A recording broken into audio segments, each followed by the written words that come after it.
قل إن كان آباؤكم وأبناؤكم وإخوانكم وأزواجكم وعشيرتكم وأموال اقترفتموها وتجارة تخشون كسادها ومساكن ترضونها أحب إليكم من الله ورسوله وجهاد في سبيله فتربصوا حتى يأتي الله بأمره والله لا يهدي القوم الفاسقين জোরে বলুন আল্লাহু আকবার।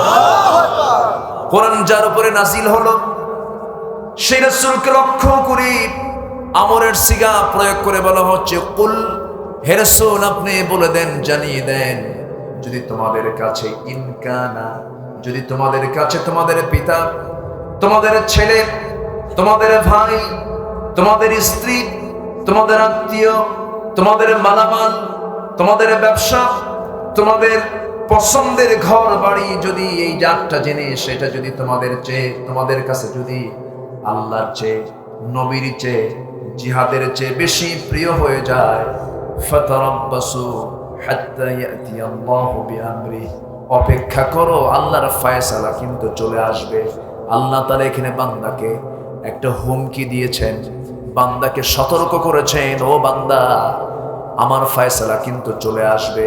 তাহলে এখান থেকে আহাব্বা, এই যে মুহাব্বতের কথা বলা হচ্ছে, মুহাব্বত অবশ্যই বাবার প্রতি থাকবে, মার প্রতি থাকবে, ভাইয়ের প্রতি থাকবে, স্ত্রীর প্রতি থাকবে, সন্তানের প্রতি থাকবে, ব্যবসার প্রতি থাকবে, মালামালের প্রতি থাকবে। কারণ ব্যবসা করা সুন্নাহ, স্ত্রীর মুখে খাবার তুলে দেওয়া সুন্নাহ, এগুলো সাদকা, সন্তানের লালন পালন করা ফরজ কাজ, অবশ্যই এগুলো কাজ করতে হবে। কিন্তু সকল ভালোবাসার চাইতে বেশি ভালোবাসা স্থান দিতে হবে এক নাম্বার কাকে? আসতে বলবেন না, কাকে? আল্লাহকে। আল্লাহকে বেশি মহব্বত করতে হবে। কারণ পৃথিবীর এই যে কথাগুলো বললাম, যাদের নামগুলো নিলাম, এই ক্ষণিক দুনিয়ায় আমার আপনার কিছুদিনের জন্য আপন হতে পারে, কিন্তু এরা তো চিরস্থায়ী কোনো আমার সম্পর্ক আমার সঙ্গে রাখতে পারবে না। আজকেই মরে যাব, সব আমার পর হয়ে যাবে। এই মুহূর্তে আমরা এই মঞ্চে কতজন বসে আছি, এর মধ্যে কি একজনের মৃত্যু হতে পারে না? আল্লাহ যদি চান হতে পারে না? হঠাৎ করে একজনের মরণ হয়ে গেল, মৃত্যুর সঙ্গে সঙ্গে এই যে হাজার হাজার মানুষ সামনে বসা, কেউ কিছু করতে পারবেন না। যত বড় পাওয়ার থাকুক না কেন, যত হাই হালোর শক্তি থাকুক না কেন, মৃত্যু থেকে আপনি বাঁচাতে পারবেন না। সঙ্গে সঙ্গে লাশটা মঞ্চ থেকে নামায় নিয়া উপজেলা স্বাস্থ্য কমপ্লেক্সকে ফোন দিয়ে বলবে, তাড়াতাড়ি অ্যাম্বুলেন্সটা নিয়ে আসো। অ্যাম্বুলেন্সে উঠায় দিয়া ড্রাইভারকে চোখের পানি ফেলতে ফেলতে বলবে, ড্রাইভার লাশটা বাড়িতে পৌঁছায় দাও। লাশটা নিয়ে যাবে, কিন্তু ওই বাড়িতে, ওই বাড়িওয়ালার কোনো মানুষ আমাকে ঘরের মধ্যে ঢুকাবে না। ঢুকাবে না? ঢুকাবে না।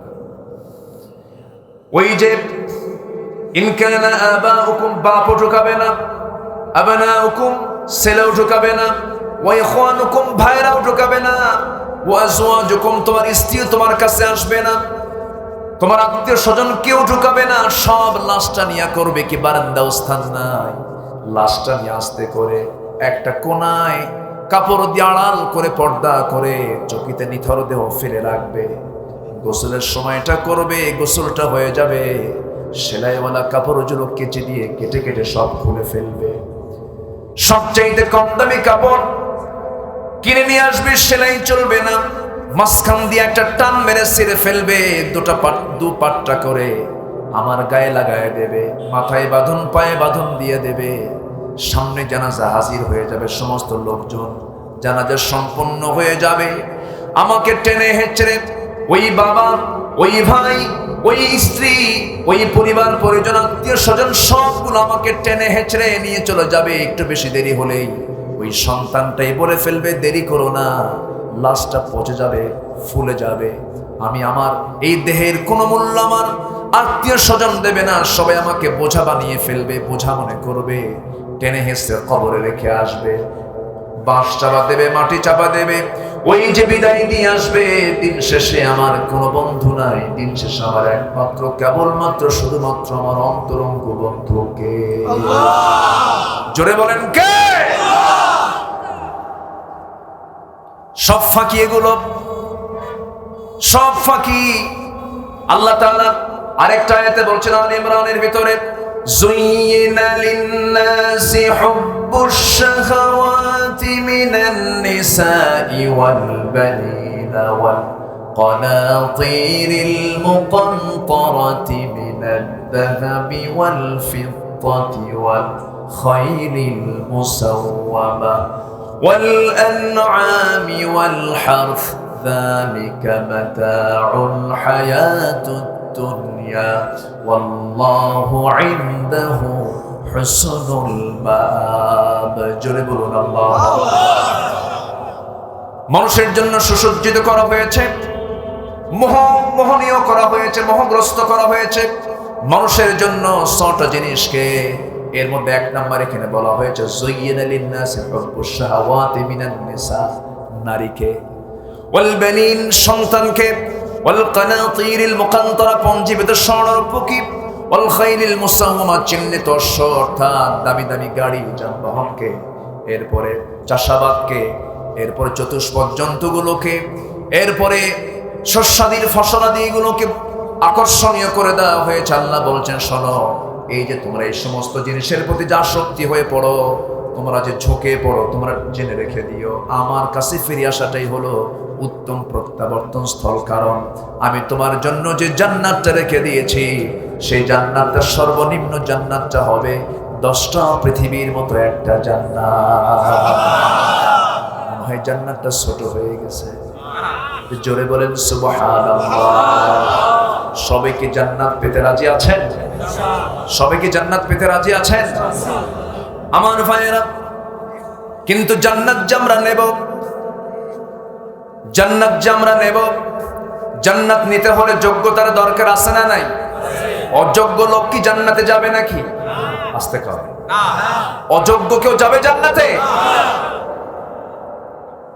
আমরা তো অযোগ্য লোককে আমরা নিজেরা পছন্দ করি না, পছন্দ করি।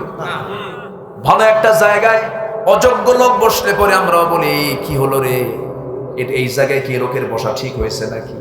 ঠিক তেমনি জান্নাত তো সবচাইতে উত্তম একটা জায়গা, সেই জান্নাতের মধ্যে কোনো অযোগ্য লোক ঢুকবে না। তাহলে যোগ্যতার দরকার আছে না নাই? আসতে বলবেন না, আছে না নাই? 1 নম্বর যোগ্যতা হলো আমাকে হতে হবে অসৎ না সৎ, অসৎ না সৎ। সৎ হওয়ার জন্য দুনিয়ার জ্ঞান আগে দরকার না, কোরআনের জ্ঞানটা আগে দরকার। কিসের জ্ঞান আগে দরকার? কোরআনের জ্ঞান আগে দরকার। সব জ্ঞান অর্জন করলাম, কোরআন জানলাম না, আমি মূর্খ, ঠিক কিনা? কোরআন জেনেছি আমি, কোরআন বুঝেছি আমি, এরপরে যা আমি অর্জন করব সব আমার জন্য বিশাল জ্ঞান। আল্লাহু আকবার। কোরআন আছে, আমার মূল্য আছে, কোরআন নাই, আমার কোনো মূল্য নাই। আমার বন্ধুগণ, যারা হাফেজ কোরআন হয়, এদের চাইতে বড় শ্রেষ্ঠ সন্তান দুনিয়াতে আর হতে পারে না। আমার এটা গবেষণা। কারণ যে ব্যক্তি কোরআন শরীফ 30 বার মুখস্থ করতে পারে, পৃথিবীর এমন কোনো জ্ঞান নাই যে হজম করতে পারবে না। সুবহানাল্লাহ বলেন। 30 বার কোরআন যার মুখস্থ আছে, বিশাল বড় যোগ্যতা। আমার দেশে কিছু কিছু হাফেজ আছে যারা বিশাল সম্মান কুড়িয়ে এনেছে গোটা দুনিয়ার মধ্যে, তারা ফার্স্ট ক্লাস ফার্স্ট হয়ে তারা চলে আসছে। এত বিশাল পুরস্কার নিয়ে আসার পর এবার নতুন করে গভর্নমেন্ট থেকে রাষ্ট্রীয় সম্বর্ধনা দিয়েছে। রাষ্ট্রের সম্বর্ধনা একজন হাফেজকে দিয়েছে, ভালো কথা। কিন্তু এটাকে সহ্য করতে না পেরে নাস্তিক পাড়ার কিছু নাস্তিকরা কয়, কোরআন মুখস্থ করা কোনো যোগ্যতা হলো? কোরআন মুখস্থ করা নাকি কোনো যোগ্যতা না, তোর 14 গোষ্ঠী নিয়ে আয়, ঠিক কিনা? কোরআন মুখস্থ করতে চাইলে মুখস্থ হবে না তো। আপনি মুখস্থ করবেন, আপনি আল্লাহর রহমত ছাড়া অসম্ভব। কোরআন এমন একটি কিতাবের নাম, রহমত লাগবে। আল্লাহ সবার সিনাই কোরআন তুলে দেন না, এত সস্তা নয়। আমার নবী কোরআন তেলাওয়াত করছেন নামাজের ভিতরে, আয়াত বাদ পড়ে গেছে। নামাজ শেষে উবাই ইবনে কাব রাদিয়াল্লাহু তাআলা আনহু বলছেন, ইয়া রাসূলুল্লাহ, নামাজের মধ্যে কয়েকটা আয়াত বাদ পড়লো, এই আয়াতগুলো কি মানসুখ, এই আয়াতগুলো কি রহিত হয়ে গেছে? আমার নবীজি বলছেন, সাহাবী, না, আয়াত মানসুখ হয়নি, আমি ভুলে গিয়েছি। নবীজি ভুলে যান কালাম। আল্লাহ রাব্বুল আলামিন সঙ্গে সঙ্গে জানিয়ে দিচ্ছেন, সানুকরিউকা ফালা তানসা ইল্লা মা শাআল্লাহ। আল্লাহু আকবার বলেন। আমি আপনাকে পড়িয়ে দেব, আর ভুলবেন না। সুবহানাল্লাহ বলবেন না? কার রহমত দরকার? আমার নবীজির কাছে কোরআন নাজিল হয়, নবীজি বারবার মুখস্থ করার চেষ্টা করছেন। লা তুহাররিক বিহি লিসানাকা লিতাআজালা বিহি। হে রাসূল, আপনি এত তাড়াতাড়ি করেন কেন? আপনি আপনার জিহ্বা এত আড়াবেন না, এত তাড়াহুড়ো করবেন না। আমি আল্লাহ নিজেই আপনার সিনার মধ্যে এটা জমা করে দেব। জোরে বলে সুবহানাল্লাহ। কোরআন মুখস্থ করতে চাইলে মুখস্থ করা যাবে না, আল্লাহর রহমত লাগবে। কিন্তু কেন যেন আমার দেশের একটা চক্র লেগে আছে, তাদের কাছে ইসলাম, তাদের কাছে কোরআন, তাদের কাছে দ্বীন, তাদের কাছে টুপি, তাদের কাছে দাড়ি, তাদের কাছে আলেম মনে হয় তাদের জন্য একটা বিষ কাটার মতো। এরকম আছে না নাই? আসতে বলবেন না, আছে না নাই? এই চক্র আগের থেকেই ছিল। সম্মানিত ভাইয়েরা, আমরা ঘুম থেকে যখন উঠি একটা আওয়াজ শুনি, কি আওয়াজ শুনি বলেন তো? জোরে বলেন, আরো জোরে বলেন। মার পেট থেকে যখন দুনিয়াতে এসেছিলাম, মুসলিম পরিবার যেহেতু, আমার কানে কি আওয়াজ দিয়ে আমাকে উদ্বোধন করা হয়েছে। এরপর আমি যখন নামাজে দাঁড়াই, শুরুটা যেন কি দিয়ে করি? রুকুতে যেতে কি যেন বলি? সেজদায় যেতে আল্লাহ। তাহলে আল্লাহু আকবার ছাড়া কোনো গতি আছে?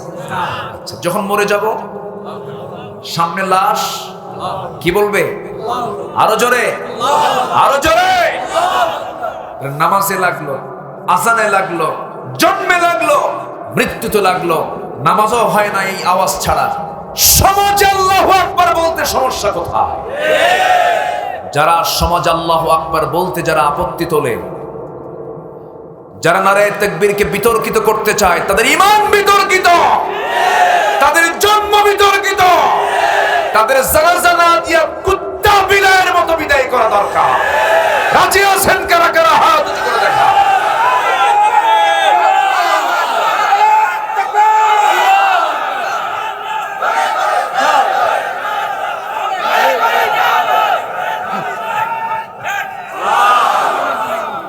আল্লাহ তুমি সবার হাতকে কবুল করো। জোরে বলি আমিন, আরো জোরে আমিন।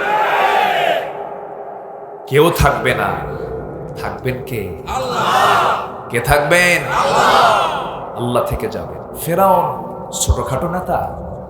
আসতে কয় ছোটখাটো? কোরআনে ওর নাম আছে, চিন্তা করে। ছোটখাটো না তো, কোরআনের মতো কিতাবে ওর নাম আছে। নবীর নাম বাদ পড়ছে কিছু কিছু, নবীর নাম কিন্তু নাই। কিন্তু ফেরাউনের নাম আছে না নাই? এটা কি সম্মানের সাথে না জিল্লতির সাথে? জিল্লতির সাথে। কিন্তু ফেরাউনের নামও আছে, মুসার নামও আছে। কিন্তু মুসার নামে লোক পৃথিবীতে অসংখ্য খুঁজে পাওয়া যায়, আছে না নাই? ইব্রাহিম নামে লোক আছে না নাই? এখানে ইব্রাহিমকে দেখে হাত তোলেন তো। ইব্রাহিম নামে কে আছে? এই যে সামনে দাঁড়ায় আছে, দেখেন, আব্বা সামনে। আচ্ছা, হাত নামান। ইব্রাহিম আছে। দেখি নমরুদ নামে কে আছে? দেখি হাত তোলেন। পৃথিবীতে নাই, মনে হয় গোটা পৃথিবীতেই নাই। গোটা দুনিয়া খুঁজেও আপনি কি পাবেন একটা নমরুদ নামে লোক খুঁজে বের করতে? গোটা পৃথিবী খুঁজে আপনি কি পাবেন যে ফেরাউন নামে একটা লোক খুঁজে পেতে? অথচ কোরআনের নাম থেকে, তার নাম থাকার পরেও এই নামটা কিন্তু কেউ রাখে না, যদিও সে নিজে ফেরাউন। কিছু আছে ফেরাউন মার্কা, কিন্তু নামটা ফেরাউন রাখে না। সম্মানিত ভাইয়েরা, কেন, কি জন্য? ফেরাউন ছিল জালিম। এই পৃথিবীতে প্রথম হত্যা রাজনীতি চালু করেছিল ফেরাউন। 40,000 শিশুকে হত্যা করেছিল তার ক্ষমতাকে পাকাপোক্ত করার জন্য। শেষ পর্যন্ত পারে নাই, টিকতে পারে নাই। তার বাড়ির স্ত্রী পর্যন্ত কালিমা পড়ে মুসলমান হয়ে গেছে। পারে নাই। আসিয়া আলাইহিস সালাতু ওয়াস সালাম ইসলাম কবুল করলেন। ফেরাউন বলল, আসিয়া তুমি একটা কাজ করলা, তুমি এই কাজ করলা, তুমি হলে ফার্স্ট লেডি আমার, তুমি হলে আমার ফার্স্ট লেডি, এই রাষ্ট্রের তুমি সেকেন্ড নাগরিক, আমি হলাম ফার্স্ট নাগরিক, তুমি ইসলাম কবুল করা মানে আমার সম্মান থাকে নাকি? আসিয়া বলে, স্বামী সম্মান তো আগে না, জান্নাত আগে। যেরকম সুবহানাল্লাহ, কি আগে? জান্নাতের যোগ্যতার দরকার আছে না নাই? দেখেন যোগ্যতা কেমনে হাসিল করেছেন তিনি। তাহলে জান্নাতের যোগ্যতা নিতে গিয়ে, যোগ্যতা হাসিল করতে গিয়ে ফার্স্ট লেডির পথ চলে গেল। কিসের পথ চলে গেল? ফার্স্ট লেডির পথ চলে গেল। আচ্ছা, চেয়ারম্যানের পাওয়ার বেশি না চেয়ারম্যানের বইয়ের পাওয়ার বেশি? হ্যাঁ, ওই তো আলমগীর ভাইকে আমি চিনি না, একসঙ্গে খাইছি তো। নেতা যত বড়ই হোক না কেন, বইয়ের কাছে কাজ। হুজুর যত বড়ই হোক না কেন, বইয়ের কাছে হুজুরগিরি দেখালে একদম সোজা বলবে, তুমি কত নাম্বার হুজুর আমার জানা আছে, বসো। কথা বলছেন না? ফেরাউন তো বিশাল বড়, কিন্তু আসিয়া ইসলাম কবুল করে ফেলছে। ফেরাউন বলছে, আসিয়া তুমি একটা কাজ করলে, এটা আমার তো মান সম্মান সব শেষ হয়ে গেল। আসিয়া বলছে, না সব ঠিক আছে, আমার যে আল্লাহ আপনারও সেই আল্লাহ, মুসারও সেই আল্লাহ, সেই আল্লাহর প্রতি আপনি ঈমান আনুন। যেরকম সুবহানাল্লাহ। আল্লাহ তাআলা আসিয়ার নামটা কোরআনে এমনি দেন নাই। এই আসিয়ার জীবনে ইসলাম মানতে গিয়ে যতগুলো বাধা আসে, পারিবারিক বাধা, সামাজিক বাধা, রাষ্ট্রীয় বাধা, ধনাঢ্য শ্রেণীর বাধা, তাগুতি শক্তির বাধা, সব বাধা আসিয়া ফেস করেছেন। সব বাধা। একটা মানুষের জীবনে কিন্তু সব বাধা আসে না, কিন্তু এনার সব বাধাই আসছে। কেমন করে দেখেন, জান্নাত লাভের যোগ্যতা হাসিল করেছেন কেমন করে? আসিয়া আলাইহিস সালাতু ওয়াস সালামকে যখন বড় হলো, ফেরাউন বলল, আমি তোমাকে ফার্স্ট লেডির মর্যাদা দিয়েছি, সামাজিক মর্যাদা দিয়েছি, তোমার সোশ্যাল একটা স্ট্যাটাস আছে, এত বড় রাজরানী তুমি আমার স্ত্রী হয়ে তুমি কি কাজটা করলে, সব তোমার শেষ হয়ে যাবে। আসিয়া বলছেন, দুনিয়ার সব কিছু আমি বিক্রি করে দিয়ে জান্নাতটা আমি কিনতে চাই। আসিয়া আলাইহিস সালাতু ওয়াস সালাম সঙ্গে সঙ্গে স্বামীকে ডাক দিয়ে বলছেন, স্বামী আমার, আমি আপনাকে সম্মান দিয়ে কথা বলি, আমি কোনোদিন আপনার সামনে উচ্ছৃঙ্খল আচরণ করিনি, শ্রদ্ধা জানিয়ে আমি আপনাকে দাওয়াত দিচ্ছি, আপনি ইসলামটা কবুল করে নেন, কারণ আপনি আমার অস্তিত্ব, কারণ আপনি আমার যৌবন, আমি আপনার যৌবন, আপনার কাছে আমার সম্মান, আমার কাছে আপনার সম্মান। আপনি কালিমা পড়লে আমি আরো বেশি খুশি হয়ে যাব, দুজন জান্নাতের মেহমান হয়ে যেতে পারবো। যেরকম সুবহানাল্লাহ। আমার ভাইয়ের এমন করে সুন্দর করে বোঝাচ্ছেন, ফেরাউনের সব বুঝ ঠিক আছে, কারণ ফেরাউন জানতো মুসা সত্য, মুসার আল্লাহ সত্য, কিন্তু ফেরাউনের একটাই অসুবিধা, চেয়ার চলে যাবে। কি কথা কি বুঝতেছেন? চেয়ার মাগার সারা যাবে না।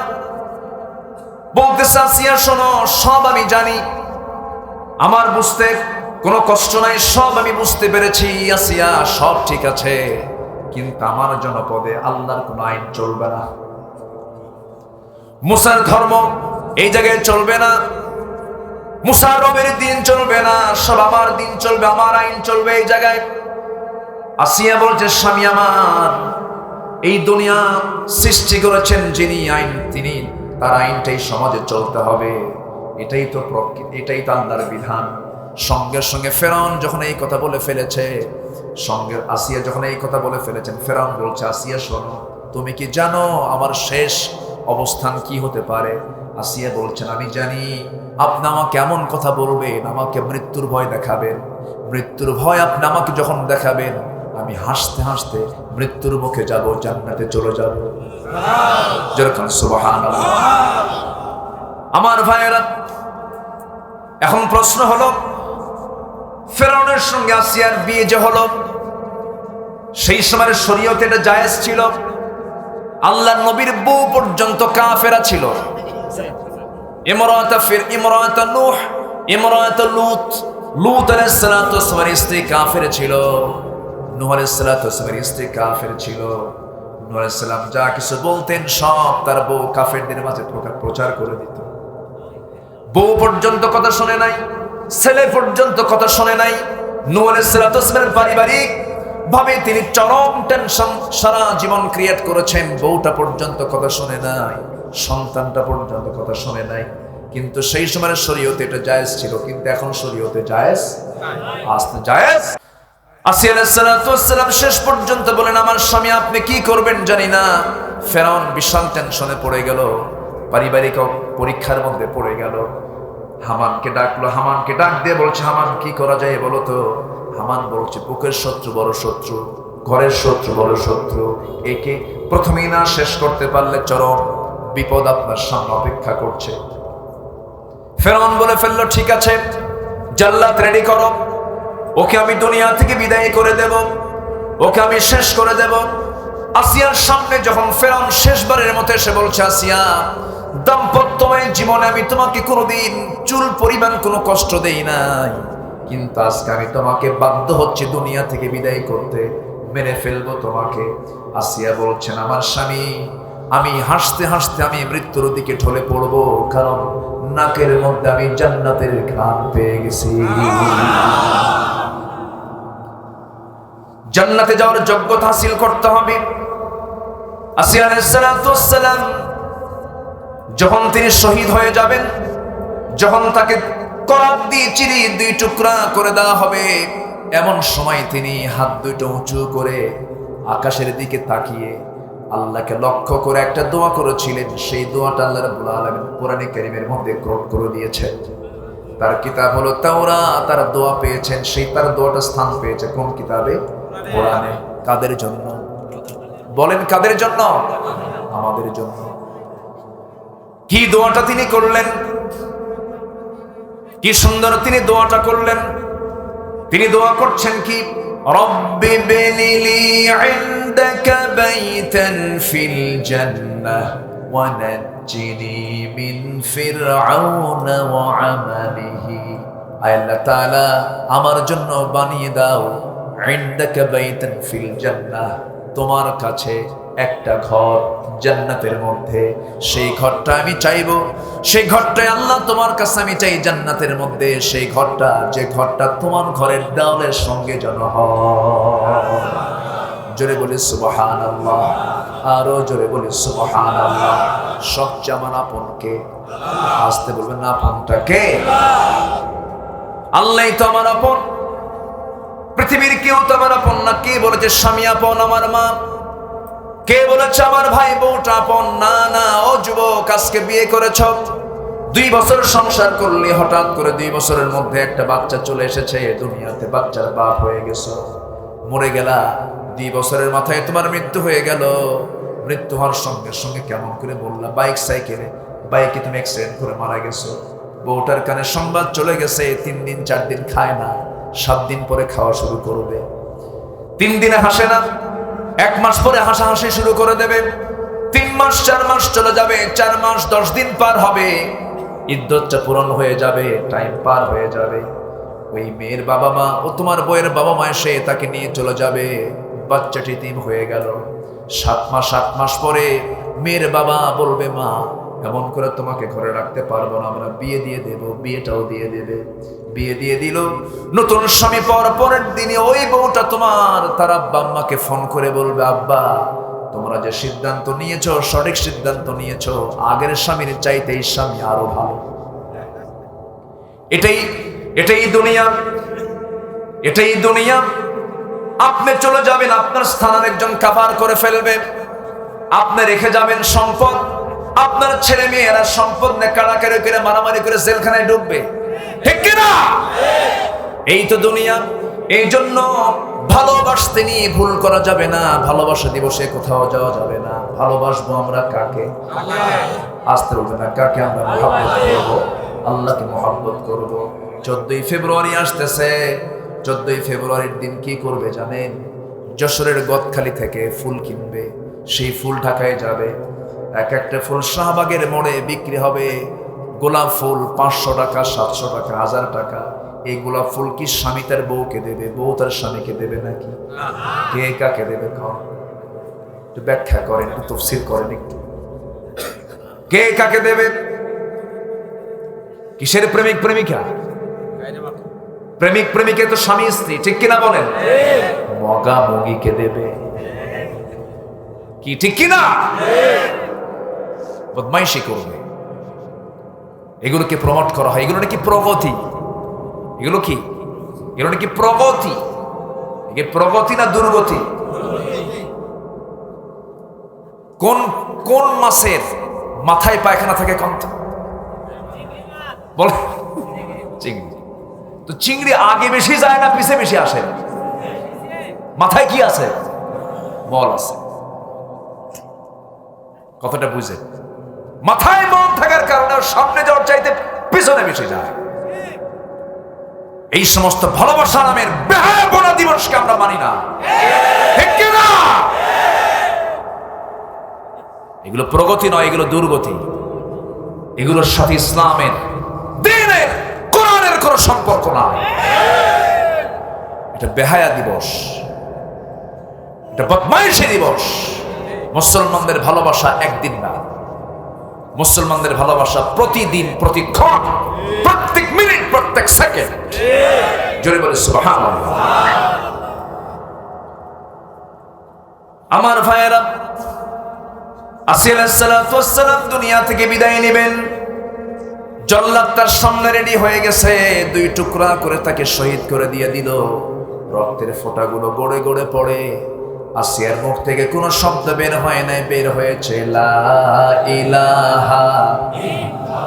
আরো জোরে লা ইলাহা ইল্লাল্লাহ। আরো জোরে লা ইলাহা ইল্লাল্লাহ। লা ইলাহা ইল্লাল্লাহ মুহাম্মাদুর রাসূলুল্লাহ সাল্লাল্লাহু আলাইহি ওয়াসাল্লাম। ভালোবাসা হলো স্বামী স্ত্রীর মধ্যে। এটার নাম কি? ভালোবাসা। স্বামী স্ত্রীর মধ্যে ভালোবাসা, এটাকে বলে বৈধ। এটা কি? বৈধ। স্ত্রী স্বামীর দিকে তাকিয়ে থাকবে, ফেরেশতারা সওয়াব লিখবে। স্বামী স্ত্রীর দিকে এক অপলক নেত্রে তাকিয়ে থাকবে, ফেরেশতারা সওয়াব লিখতে থাকবে। কোন স্ত্রী যদি স্বামীকে সন্তুষ্ট করার জন্য একটা মুস্কি হাসি দিয়ে দেয়, নফল নামাজের সওয়াব তার আমলনামায় হয়ে যায়। স্বামীর সামনে মুস্কি হাসি দেয় না। মুস্কি হাসি মানে মার্কেটে যায় না, আছে না নাই? স্বামীর সামনে মুখ গমটা করে থাকে, হাসেও না কান্দেও না, বলে মার্কেটে নতুন শাড়ি আসছে, আমারে তুমি মহব্বত করো না, একটা শাড়ি আনবো, টাকা দাও, কামি কিনে আনবো, তুমি কি মার্কেট বুঝো নাকি? কসু বুঝো, কসু। এরকম মহিলা আছে না নাই বলেন? হ্যাঁ, স্বামী ছাড়াই চলে যায়, স্বামীর সঙ্গেও যেতে চায় না। স্বামীর সঙ্গে গেলে পরে স্ট্যাটাস নষ্ট। আমি যে বিবাহিতা, মানুষ টের পেয়ে যাবে। আছে এরকম? আছে, আছে না নয়? যে মহিলা তার স্বামীর পরিচয় দিতে লজ্জা পায়, বদমাইশ। আবার কিছু পুরুষও আছে বদমাইশ, আছে না নাই? বিয়ে করছে 10 বছর আগে, বিয়ে করছে না তো, আছে না নাই? বিয়ে তোমার যোগ্যতা, বিয়ে তোমার পূর্ণতা, বিয়ে তোমার বিশাল বড় অর্জন। বিয়ের মধ্য দিয়ে আদম সন্তান আসবে পৃথিবীতে, সে জিকির করবে, তার জিকিরের সব তুমি বাপ হয়ে পাবে। জোরে বলেন সুবহানাল্লাহ। এই জন্য তোমার মধ্যে বরকত আছে, রহমত আছে, নিয়ামত কে রেখে দিয়েছেন? অবৈধ পথে জেনার কাজ করা যাবে? জেনার কাজ করা যাবে? যাবে না। আমার নবীজি মোহাব্বত শিখিয়ে দিয়েছেন। মোহাব্বত কাকে বলে? আম্মা জান আয়েশা সিদ্দিকা রাদিয়াল্লাহু তাআলা বলেন, মোহাব্বত রাসূল আমাকে বুঝিয়ে দিয়েছেন, আহারে আমি নবীর চাইতে এত ছোট ছিলাম, কিন্তু নবী আমার সঙ্গে কি সুন্দর ব্যবহার করেছেন। আমি নবীকে এক গ্লাস দুধ প্রত্যেক রাত্রিতে নবীর সামনে যখন হাজির করতাম, আম্মা জান আয়েশা রাসূলের স্ত্রী সেই সময় হন যখন তিনি মদিনার রাষ্ট্রপতি ছিলেন। জোরে করেন সুবহানাল্লাহ। আম্মা জান খাদিজা রাদিয়াল্লাহু তাআলার ইন্তেকালের পরে রাসূল আয়েশা সিদ্দিকাকে বিয়ে করেছেন কার নির্দেশে? আল্লাহর নির্দেশে। কিন্তু আম্মা জান আয়েশা ছিলেন সুষমার স্ত্রী। আম্মা জান আয়েশা সিদ্দিকা রাদিয়াল্লাহু তাআলা আনহা আমার নবীকে মাঝে মাঝে উটের দুধ নিয়ে সামনে হাজির হয়ে যেতেন, বলতেন ইয়া রাসূলুল্লাহ দুধটা পান করুন। নবীর কাছে দুধ খুব প্রিয় ছিল, নবীর কাছে ছাগলের গোশত খুব প্রিয় ছিল। ছাগলের গোশত রুটি দেখে রাসূল খুব পছন্দ করতেন, কিন্তু যখন পেতেন তখন খেতেন, যখন পাইতেন না তখন খাইতেন না। না খাও, নবীর জীবনে বহু রেকর্ড আছে। আম্মা জান আয়েশা বলেন ঘরের মধ্যে কিছু নাই, আমার নবী রাতের অন্ধকারে যখন গভীর রাত্রিতে আসতেন দরজায় আমাকে কড়া নাড়তেন না, নক করতেন না, আমার ঘুম নষ্ট যেন না হয়। নিজের ঘর নিজে আস্তে আস্তে করি ধীরে ধীরে দরজাটা খুলে কোনো আওয়াজ না করে, কোনো খাবার যখন পেতেন না, শুধু সিম্পল পানি পান করে আমার নবী রাতের বেলা না খেয়ে ঘুমিয়ে পড়তেন। মাসের পরে মাস চলে যেত, নবীর চুলায়, নবীর ঘরের চুলায় কোনো আগুন জ্বলতো না, রান্না বান্না হতো না। সাহাবীদের জীবনটা এমনই ছিল। ওমরে ফারুক রাদিয়াল্লাহু আনহুর কাছে একদিন এক মহিলা আসলো অভাব নিয়া, চরম সংকট নিয়া, বাড়িতে তেমন কিছু নাই। ওমরে ফারুকের বাড়ির মধ্যে ঢুকি কোনো প্রশ্ন না করে, কোনো কিছু না চায়া আস্তে করে ঘর থেকে বের হয়ে যাচ্ছে। সঙ্গে সঙ্গে ওমরে ফারুক প্রশ্ন করলেন, ও মহিলা তুমি আমার ঘরের মধ্যে ঢুকলে কেন? ঢুকলে কি জন্য আসলে? কোনো সমস্যা নাকি? সঙ্গে সঙ্গে মহিলা জবাব দিচ্ছে, আমার যতটুকু অভাব, ঘরের মধ্যে ঢুকে আমার কাছে মনে হলো আমার বাড়ির চাইতে এই বাড়িতে অভাবটা আরো বেশি। আল্লাহু আকবার বলবেন না? সাইয়েদনা আলী রাদিয়াল্লাহু তাআলা আনহু ঠান্ডার মধ্যে থরথর করে কাঁপতেছেন, রাষ্ট্রপ্রধান ঠান্ডার মধ্যে থরথর করে কাঁপতেছেন। মেলাগুলো কম্বল, রাষ্ট্রের কম্বল সেখানে জমা আছে, একটা কম্বল গায়ে দিলেই তো তার ঠান্ডাটা দূর হয়ে যায়, কম্বলটা হাতে নিচ্ছেন না, থরথর করে কাঁপতেছেন। বলা হলো আমিরুল মুমিনিন কম্বল থাকতে আপনি কাঁপতেছেন, কম্বল নেন না কেন? সাইয়েদনা আলী বলছেন কম্বলটা তো এখনো ভাগাভাগি হয় নাই, কোন কম্বল আমার গায়ে নেব, সেই কম্বল যদি আমার ভাগে না আসে। সুবহানাল্লাহ বলবেন না? ওমরে ফারুকের মতো মানুষ এক বোতল মধু তিনি পেয়েছেন, সেই এক বোতল মধু, সেই মধুগুলো নিয়ে তিনি তার প্রতিবেশীর মাঝে সমান করে ভাগ করে, তিনি তার অংশ এক সমান অংশ তিনিও নিবেন, প্রতিবেশীর মাঝে ভাগ করে দিবেন। বউয়ের কাছে সে বলছেন, বউ আমার এই যে মধু, এই মধুটা সুন্দর করে ভাগ করো, যে কজন প্রতিবেশী আছে সমান করে ভাগ করে সবাইকে দিয়ে দাও। মধুর বোতল বউয়ের হাতে দিয়ে স্ত্রী হাতে দেওয়ার কিছুক্ষণ পর বলছেন, স্ত্রী তোমাকে আমি ভাগ করতে দেব না, দাও মধুর বোতল। মধুর বোতলটা নিয়ে তিনি বউকে দিয়ে না ভাগ করায়া পাশের বাড়িতে চলে গেলেন, গিয়ে বলেন, ও এই বাড়িওয়ালা তোমরা এই বোতলের যে মধুগুলো আছে সমান ভাগে ভাগ করো, আমাকে এক ভাগ তোমরা আমার বাসায় দিয়ে আসবা। ওমরে ফারুক রাদিয়াল্লাহু আনহু বউয়ের হাত থেকে বোতল নেওয়ার সঙ্গে সঙ্গে, মধু নেওয়ার সঙ্গে সঙ্গে বউটার মন খারাপ হয়ে গেছে। আহারে আমাকে ওমরে ফারুক বিশ্বাস করলেন না, এটা কেমন কথা, মনটা খারাপ হয়ে গেছে। কি একটু মন খারাপ হয় না? এরকম হয়, ভুল বোঝাবুঝি হয় না? ভুল বোঝাবুঝি হয়ে গেছে। ওমরে ফারুক রাদিয়াল্লাহু তাআলা তার ভুলটা ভাঙানোর জন্য কিছুক্ষণ পর মধুর যে অংশটুকু তিনি পেয়েছেন সেই মধুটুকুলো নিয়ে এবার বউয়ের সামনে গিয়ে বলছেন, এই যে মধু তোমার ভাগে যেটা পড়েছে এটা তুমি নাও। কিন্তু মনটা তার বেজার, তিনি বলছেন, স্বামী আমার, আমাকে ভাগ করলে কি হতো, আমি ভাগ করে দিতাম, আমি কি বেশি মধু নেব নাকি? ওমরে ফারুক বলছেন, স্ত্রী আল্লাহর কসম করে বলি আমি তোমাকে ভালোবাসি, আমি তোমাকে মহব্বত করি, আমি তোমাকে ট্রাস্ট করি, কিন্তু আমি তোমাকে ভাগ করতে দিলাম না। এই জন্যই আমার হঠাৎ করে মনে হলো মধু তো তরল জিনিস, মধু ভাগ করতে গিয়া, সমান ভাগে ভাগ করতে গিয়ে তোমার হাতে তো 2-1 ফোঁটা মধু লেগে যাবে, 2-3 ফোঁটা হোক, 4-5 ফোঁটা হোক, যে মধু তোমার হাতে লেগে যাবে, এই মধুটার এই ফোঁটা মধু তুমি কেমন করে ভাগ করবে? এটা তো আমাদের অংশে বেশি পড়ে যাবে, এতটুকু অংশ আমাদের ভাগে বেশি পড়ুক এটা চাই নাই মনে করে মধুভাগের দায়িত্ব আমরা না নিয়ে অন্য কাউকে দিয়ে দিয়েছি। তো জোরে বলে সুবহানাল্লাহ। সাইয়েদনা ওমর ফারুক রাদিয়াল্লাহু তাআলা আনহু তার সামনে রাষ্ট্রের কিছু আপেল আসছে, কি আসছে? আপেল আসছে। এই আপেল এক স্তূপ ভরা আপেল। তার ছোট্ট ছেলে এসে সেখান থেকে একটা আপেল নিয়ে মুখের মধ্যে নিয়েছে। মুখের মধ্যে নেওয়ার সঙ্গে সঙ্গে ওমর ফারুক তার মুখের মধ্যে নখ ঢুকায় দিয়া আপেলটা বের করে আবার রেখে দিলেন। ছেলেটা চিৎকার করে কান্নাকাটি করতে করতে বউয়ের কাছে চলে গেছে, মার কাছে গেছে। মার কাছে গিয়ে বলছে, মা, আমাকে একটা আপেল আমাকে আব্বা খেতে দিল না। কিছুক্ষণ পর ওমর ফারুকের সামনে তার স্ত্রী বলছেন, স্বামী আমার, আমরা তো আপেল পাবোই কিছু। ওই সন্তানটা মুখের মধ্যে আপেল নিয়েছে, সে আপেলটা মুখ থেকে বের করে আবার রেখে দেওয়ার কি দরকার ছিল? আমরা নয় একটা আপেল কম নিতাম। ওমর ফারুক বলছেন, ও আমার স্ত্রী, যে আপেলটা সে মুখে নিয়েছে সে আপেলই পাবো, তার গ্যারান্টি কি? সুবহানাল্লাহ বলবেন না? জোরে বলুন সুবহানাল্লাহ। এটাই হলো ইসলামী সমাজের বৈশিষ্ট্য, নেতাদের বৈশিষ্ট্য। কিন্তু একটা প্রশ্ন করি, আমার দেশে এখন নেতা বেশি না কর্মী বেশি? আস্তে কর, নেতা বেশি না কর্মী বেশি? সব নেতা, কোনো কর্মী না। এই জন্য সামনে কেউ নাই, সব মঞ্চ ভাঙ্গে শেষ। ভাঙবেই তো, রাগ করতেছেন নাকি আপনারা? এই জন্য নেতাও বলেছেন, আমি এত নেতা দেখতে চাই না, আমি কর্মী দেখতে চাই। ধন্যবাদ তাকে, তিনিও বলে দিয়েছেন। মসজিদে যান, সেখানে মুসল্লি বেশি না ইমাম বেশি? বলেন বলেন বলেন। ইমাম কয়জন? সেখানে কোনো ঠেলাঠেলি আছে? মেম্বার ভাঙ্গে? কোনো সমস্যা আছে? নেতৃত্ব আসবে মসজিদ থেকে, নেতৃত্ব আসবে নামাজ থেকে। অসৎ বেনামাজিরা তার নেতৃত্ব আমরা মানি না, তাদের মুখে আমরা থুতু মারি। ভুল করা যাবে না, জান্নাতে যাওয়ার যোগ্যতা হাসিল করতে হবে, ঠিক কিনা? আমাদের মূল টার্গেট আমরা কি নেব?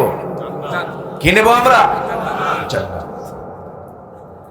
জান্নাতটা কি এটা সস্তা? চাচাকে যদি বলি, চাচা কোরআন পড়েন, কে বাবা মুখী আসে না বাবা। যখন বলি চাচা, ওই বোয়ালমারীর পৌরসভার সামনে যে আপনার 5% জায়গা আছে, ওর দাগ নাম্বার কত? কি 83? কি কথা কি বুঝতেছে? রাজবাড়ির কোর্টে বারান্দায় বুড়া চাচা ফাইল নে ঘরে, সপ্তাহে 2 দিন যায় কষ্ট করে। যখন বলা হয় চাচা জজ কোর্টের বারান্দায় ঘন ঘন আসেন, বুড়া মানুষ, কষ্ট হয় না? কে বাবা মামলা চলে 10 বিঘা জমি, উকিল বোঝে না, মাঝে মাঝে উকিল কি একটু নসিহত দিয়া যায়। উনি আইন বোঝেন, উনি দাগ বোঝেন, খতিয়ান বোঝেন, সিএস বোঝেন, আরএস বোঝেন, সব বোঝেন, কোরআন বোঝে না। জান্নাত কি অযোগ্যকে দেওয়া হবে? যোগ্যকে? অযোগ্য কোন লোক জান্নাত পাবে না। এত সস্তা জান্নাত না। জান্নাত পেতে হলে জান্নাতের উপযোগী হতে হবে, জান্নাতের যোগ্য হতে হবে। আমরা নামাজ ছাড়বো না। সবাই কি রাজি আছেন? নামাজ কয় ওয়াক্ত? আসতে বলবেন না, কয় ওয়াক্ত নামাজ? সবাই পড়তে রাজি আছি তো? জোরে বলি ইনশাআল্লাহ। আম্মা জান আয়েশা বলেন, রসুলের সামনে আমি উটের দুধ দিলাম। রসুল বলেন, আয়েশা আমি খাবো না, তুমি আগে খাও, এরপরে খাও। রসুলের সারা জীবনে সুন্নাত ছিল, রসুল আগে খেতেন না, আগে খাওয়াতেন। নেতার বৈশিষ্ট্য কি? আগে খাওয়াবে, এরপরে খাবে। আর এখনকার বৈশিষ্ট্য কি? আগে খায়, এই থামেন। এদেশের স্বাধীনতার স্থপতি বঙ্গবন্ধু শেখ মুজিবুর রহমান, তিনি আফসোস করে বলেছিলেন, দেশের স্বাধীনতার কিছু পরে আফসোস করে বলেছিলেন, মানুষ দেশ স্বাধীন করে পায় তেলের খনি, গ্যাসের খনি, স্বর্ণের খনি, আমি পাইছি সোরের খনি। বলেন তার কথা কি রাইট না রং? সঠিক। সব চাটার দল চারটা চুট্টা খাইয়া ফালাইয়া দেয়। আমার কথা নয়, নেতা বলে গেছেন। দেশের শ্রেষ্ঠ সন্তান হলো মুক্তিযোদ্ধা, 2000 ভুয়া মুক্তিযোদ্ধা, যাদের বয়স 52 বছর, যুদ্ধ হয়েছে 52 বছর। 2000 মুক্তিযুদ্ধ তারা ভাতা গ্রহণ করেছে। যুদ্ধ করলো কোন দিন? রুহের জগৎ থেকে। কথা বোঝেন নাই? রুহের জগৎ থেকে। এই যে সিচুয়েশন তৈরি হয়েছে, এর মূল কারণ হলো নামাজের নেতৃত্ব নাই সমাজে, ঠিক কিনা? সৎ নেতৃত্বের দরকার আছে না নাই? নামাজ আমরা কেউ ছাড়বো না, জোরে বলি ইনশাআল্লাহ। দয়া করে আমার কথায় কেউ ভুল বুঝবেন না, আমি দরদ দিয়ে কথাগুলো বলছি, আমি দিল থেকে কথাগুলো বলছি। আর শোন না, মরে যাব একদিন, জান্নাতের যোগ্য হওয়ার দরকার আছে না নাই? এক নম্বরে জান্নাতের যোগ্য হতে হলে নামাজকে কখনো আমরা ছাড়বো না। রাজি আছি কি সবাই? আজকে কি এই সিদ্ধান্ত নেওয়া যায় শেষ নিঃশ্বাস থাকা পর্যন্ত আযান শোনার পরে আর কোনো কাজ না করে নামাজে দাঁড়িয়ে যাও? রাজি আছেন কারা কারা? হাত উঁচু করে দেখো। জোরে বলি ইয়া আল্লাহ, আরো জোরে ইয়া আল্লাহ। আমাদেরকে 5 ওয়াক্ত সালাত আদায় করার তৌফিক তুমি আল্লাহ দিয়া দাও। জোরে বলি আমিন, আরো জোরে আমিন, আরো জোরে আমিন। কষ্ট দিয়ে ফেললাম মনে হয়? কিয়ামতের দিন প্রথম প্রশ্ন হবে কি বলেন? জাহান্নামে যাওয়ার 1 নম্বর কারণ কি? নামাজ। মা সালাকাকুম ফি সাকার, মা সালাকাকুম ফি সাকার ক্বালু লাম নাকু মিনাল মুসাল্লিন। জাহান্নামে কেন আজকে তোমরা? নামাজ পড়ি নাই। 1 নম্বর কি? নামাজ পড়ি নাই। আমার দেশে আবার এমন দরবারও আছে, দরবারের মুড়ি ধরে নামাজও লাগে না, আছে না নাই? মোল্লা মুন্সি নামাজ পড়ে, মারেফত তো বোঝে না, বাবার নামে হালকা দিলে ওযু গোসল লাগে না। খাজা দিল কর তাজা, ইসমে জালাল, গাজার কলকি খাওয়া হালাল। আছে আছে না? এই বদমাইশ গুলো আছে না নাই? নামাজ আমরা কেউ ছেড়ে দেব না, জোরে বলি ইনশাআল্লাহ। আমি কি দোয়া করে দেব? ওঠে কেন? হ্যাঁ, কষ্ট পাচ্ছেন না তো আপনারা? হ্যাঁ, আমি কি আলোচনা চালাবো? জোরে বলি ইনশাআল্লাহ। বসেন, কেউ যাবেন না, আমার আলোচনা তো এখনো শেষ হয়নি। মাহফিলে বসে যদি মজা না পাওয়া যায়, সেজদা দিয়ে যদি তৃপ্তি না পাওয়া যায়, কোরআন তেলাওয়াত করে যদি হৃদয়ে প্রশান্ত না হয়, তাহলে ভাবতে হবে শয়তান ভালো কাজ শুরু করছে নিজের ভিতরে। কি কথা কি বুঝতেছেন আপনারা? বসো, 3টার দিকে ওয়ার্ল্ড কাপ, বিশ্বকাপ খেলা, 3টায়, রাত 3টায় ওযু করে বসে খেলা কি ঠিক আছে না? আমার দোয়া চাই, হুজুরকে দোয়া করেন আমার দলটা যেন যেতে। দোয়া চাওয়ার সাইজ দেখেন। সম্মানিত ভাই, সম্মানিত বন্ধুগণ, মজা পেতে হবে মাহফিলে, তৃপ্তি পেতে হবে। তাহলে ভাবতে হবে যে না, আমার দিলটা প্রশান্ত আছে। বলি আলহামদুলিল্লাহ। আম্মা যেন আয়েশার কথা বলছিল, আমার রাসূলকে গ্লাস ভর্তি দুধ দেওয়া হলো। রাসূল বলেন, আয়েশা তুমি আগে খাও। আম্মা যেন আয়েশা বলেন, আমি বারবার জোড়াজুড়ি করেও পারলাম না, রাসূল আমাকে দিস ছাড়লেন। আমি গ্লাসটা হাতের মধ্যে নিয়ে আমি দুধ পান করা শুরু করেছি। আমার নবজি তার বরকতি ঘাড়টা একটু নিচু করলেন, মাথাটা একটু হেলালেন, হেলায়া আমি যে গ্লাসের যে দিক থেকে আমার ঠোঁটটা লাগায় আমি দুধ পান করছি, সেই ঠোঁট লাগানোর জায়গাটা রাসূল মার্কিং করলেন। আমি যখন খেলাম কিছু অংশ দুধ রেখে দিলাম, বলছে হুজুর আপনি এইটুকু দুধ খান। রাসূল বলছেন দাও। গ্লাসটা হাতের মধ্যে নিয়ে যেই দিকে আমি আয়েশা ঠোঁটটা লাগিয়েছি আমার নবজি, সেই দিকে ঠোঁটটা লাগায়া মুস্কি হাসি মেরে সুন্দর করে বাকি দুধগুলো তিনি পান করে নিলেন। এটার নাম হলো ভালোবাসা। এটার নাম কি? ভালোবাসা। যত ভালোবাসা স্ত্রীর সাথে হবে, যত মোহাব্বত স্ত্রীর সাথে হবে, আমার নবী উহুদের ময়দানে, যুদ্ধের ময়দানে রাসূল যুদ্ধের কর্মকাণ্ড নিয়ে ব্যস্ত। এমন যুদ্ধের ময়দানে রাত যখন গভীর হয়ে গেছে, যুদ্ধ থেমে গেছে, অন্ধকার রাত। রাসূল বলছেন, আয়েশা রে চলো আজকে একটু দৌড়ের পাল্লা দিয়ে কে ফার্স্ট হয় দেখি, চল আয়েশা। সুবহানাল্লাহ বলবেন না? এটার নাম ভালোবাসা। এটার নাম কি বলেন? ভালোবাসা। আম্মা জান আয়েশা সেই সময় তিনি চিকন ছিলেন, লিকলিকে ছিলেন, খুব চটপটে মহিলা ছিলেন, চালু মহিলা ছিলেন, খুব মেধাবী মহিলা ছিলেন। 7 দিন ধরে আমার নবীজি হাদিস বর্ণনা করেন, সব সাহাবীকে বলেন, সাহাবীরা আমি কি কি কথা বলেছি তোমরা বলো। কেউ 100% বলতে পারে নাই। রাসূল বলছেন, আয়েশা কি কি বলেছি বলো। 7 দিনের সমস্ত কথা পাই টু পাই সব বলেছেন, একটাও বাদ যায় না। ভালোবাসা। আম্মা জান আয়েশা সিদ্দিকা রাদিয়াল্লাহু তাআলা আনহা হাদিসটা বর্ণনা করেন, আমি নবীর সঙ্গী উহুদের ময়দানে রাত্রিবেলা গভীর রাত সবাই ঘুমিয়ে পড়েছে, অন্ধকার রাতে নবীর সঙ্গে আমি দৌড় মারা শুরু করলাম। নবীজি দৌড় মারতে নিয়ে একটু ঢিল কাটলেন, আমি ফাস্ট হয়ে গেলাম। ফাস্ট হলাম এবং বললাম, হুজুর আপনি আমার সঙ্গে পারলেন না। রাসূল একটু মুস্কি মুস্কি হাসি মারলেন। রাসূল কি পারলেন না, হেরে গেলেন? কি বলেন বলেন, কি হেরে দিলেন না হেরে গেলেন? হেরে গেলেন ইচ্ছা করে। নবীর সঙ্গে কেউ পারবে নাকি? নবী তো জান্নাতে 100 পুরুষের চেয়েও শক্তিশালী ছিলেন, কিন্তু হেরে গিয়ে তাকে খুশি করলেন। অনেকদিন পর ওই মদিনাতে একদিন রাসূল বলছেন, আয়েশা রে সেই রাতে খুব মাস্তানি কইরা তুমি তো ফার্স্ট হয়েছো, দেখি আজকে দৌড় মারি কে পারে। আবার দৌড়ের কম্পিটিশন শুরু করলেন। এক দৌড়ে রাসূল আয়েশাকে হারিয়ে দিয়ে বলছেন, আয়েশা ওই যে হারাইছিল আজকে জিতায় দিয়ে তোমার হারায় দিলাম। যেরকম সুবহানাল্লাহ। এটার নাম কি? এটার নাম কি? ভালোবাসা।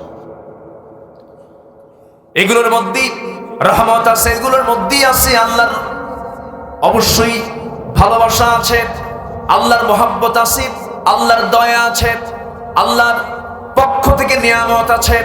স্বামী স্ত্রী মহব্বত হলো এই দুনিয়ার সবচেয়ে চূড়ান্ত পাওয়া। এই পাওয়াটা পেতে হলে উভয়কে ঈমানদার হতে হবে, পর্দাশীল হতে হবে, পর্দাশীলা হতে হবে।